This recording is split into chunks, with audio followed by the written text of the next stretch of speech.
estamos aqui de novo da Livraria Vozes. Nós aqui do canal Neural, eu, professor Antônio Marcos, meu querido amigo Ronaldo Ferreira, o monge. Estamos aqui na Livraria Vozes, que fica em Salvador, Bahia, Rua Carlos Gomes, 698A. Ao lado do edifício Garagem, próximo ao Procon. Estamos mais uma vez aqui falando de um tema super interessante, que é 7 pecados capitais, com um tópico específico que é a soberba. E nós, no capítulo anterior, no bloco anterior, nós falamos um pouquinho sobre essa questão da abordagem religiosa, mas também temos a abordagem educacional, né?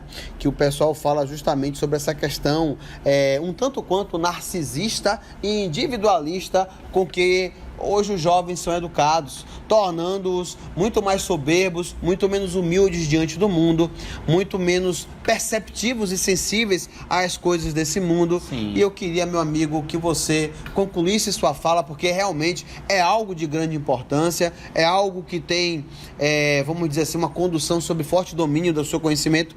Eu queria que a gente tivesse o prazer de te ouvir, porque a gente sabe, como eu falei assim, um representante da Sociedade Internacional de Psicologia e Psiquiatria, ele considera um excessivo trabalho da autoestima das famílias, né? Trabalhando isso nas crianças, nos jovens, nos adolescentes, a questão da autoestima como se fosse o elemento mais importante. Existem questões que envolvem a solidariedade, né? A busca de união, a busca de outros elementos que infelizmente não estão sendo trabalhados. E eu acho que a gente precisa discutir isso, até porque isso repercute em adultos. Vamos concordar que, por exemplo, nós que trabalhamos no meio acadêmico, nós que somos professores, temos colegas, não só colegas, como ex-professores, como pessoas que estão no meio acadêmico, que um tanto quanto não se percebem nessa linha, nessa conduta também narcisista, também individualista, que só reforçam a soberba. E eu acho que trabalhar com conhecimento requer humildade, porque as coisas mudam daqui para ali, as coisas são diferentes, as coisas não são estáticas, a vida muda.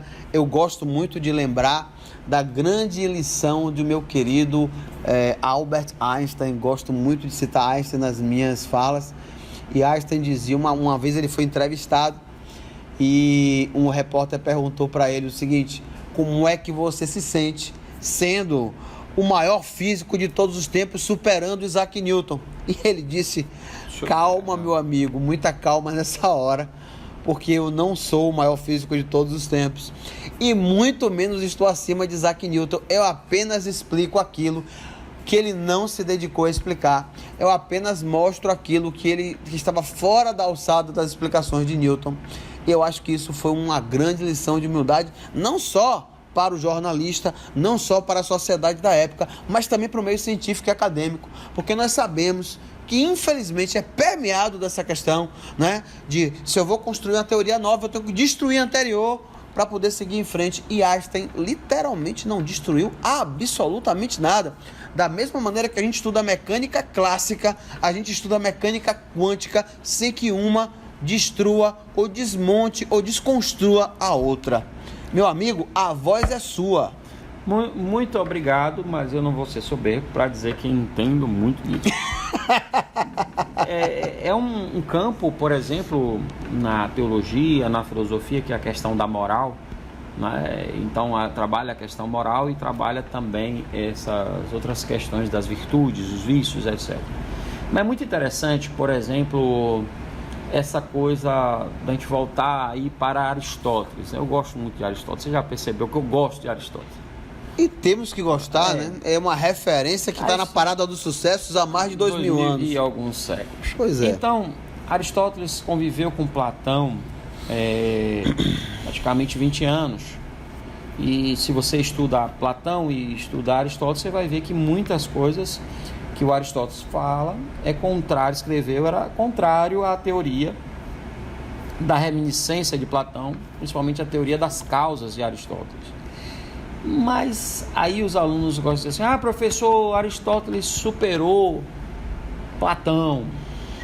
O discípulo que supera o mestre. A verdade, velha contradição. Na verdade, não há uma superação, há uma continuação que parece paradoxal para quem não está atento. Que o discípulo é aquele que estuda tanto a teoria do mestre que ele percebe coisas que podem ser diferentes ou que o mestre não abordou. Então ele faz ali uma construção. E na filosofia você faz isso e você vai construindo essa linearidade naquilo que o Hegel vai chamar da dialética do conhecimento humano, né? A tese, a antítese e a síntese sempre, como é a história humana. Então, o que acontece? Hoje, de um modo muito específico, a gente tem, voltando isso para a educação, um negócio muito sério, que é essa soberba na educação por um excesso. Um excesso. Qual é o excesso? Hoje eu estava vendo, infelizmente eu não sei dizer agora, não lembro o nome do psicoterapeuta que falou, depois eu posso lembrar e colocar aqui. Ele diz o seguinte: as famílias, boa parte, porque a gente não pode generalizar como todas, mas boa parte das famílias hoje delegam a educação dos seus filhos para a escola, na esperança de que as escolas não deem. Isso é um tanto quanto contraditório, não? Em que sentido é isso? Claro, voltando, não é generalizado, mas boa parte sim. Que é que a escola, porque o pai, a mãe não tem tempo, no corre-corre, na luta desenfreada, tenha essa obrigação de ensinar seus filhos naquela coisa que seria a educação que muitas vezes deveria vir de casa, como era no caso das nossas famílias que talvez tivessem mais tempo do que as famílias atuais. E a escola pregava a educação continuada, né? Isso. Só que quando esse filho faz alguma coisa na escola e que essa escola tem a obrigação de algo mais disciplinar, educativo, que é bom esclarecer que a disciplina também é educação, que hoje se perdeu esse foco. Claro, educar pressupõe corrigir rota, isso indica disciplina. Aí então, a família fica um pouco chateada, meu filho não fez isso, meu filho... Como o seu filho não fez isso? Como o seu filho é melhor do que qualquer outro filho? É uma visão ensimismada, né, daquela coisa de que o meu é melhor. Eu digo para meus alunos que existe uma dificuldade muito grande, às vezes fica, professor, assim o senhor acaba com a gente. Digo, gente, não vou citar alguns livros, até porque o título é feio, é um palavrão, mas o cara diz assim, velho, você não é especial. Nossa, mas a filosofia traz isso na sua essência, né? Aristóteles, não tem ninguém especial, né? Você tem potência, capacidade para ser, mas se você não segue o caminho, você não será, pô. Então essa ideia de que eu já nasci pronto, não existe. Aí tem muito aquela coisa de talento. O Leandro Carnal, ele fala muito. E aí volta-se ao mesmo pingo no i do narcisismo aquele de individualismo, assim, né? Ó, Marquinhos, você já nasceu com um talento para física, para matemática. Eu estou pressupondo que você trouxe algo inato e que você não teve nenhum esforço no meio do caminho. E que eu não consigo porque eu não nasci com o mesmo talento. É uma desculpa o tempo inteiro para você não lutar, não se superar. Mas, pelo amor de Deus, vocês estão criando que tipo de filhos, meu amigo? Que tipo de filho é tão especial que não precisa dizer, meu filho, pelo amor de Deus, você estude. Meu filho, você está errado. Dizer que alguém está errado pressupõe uma correção.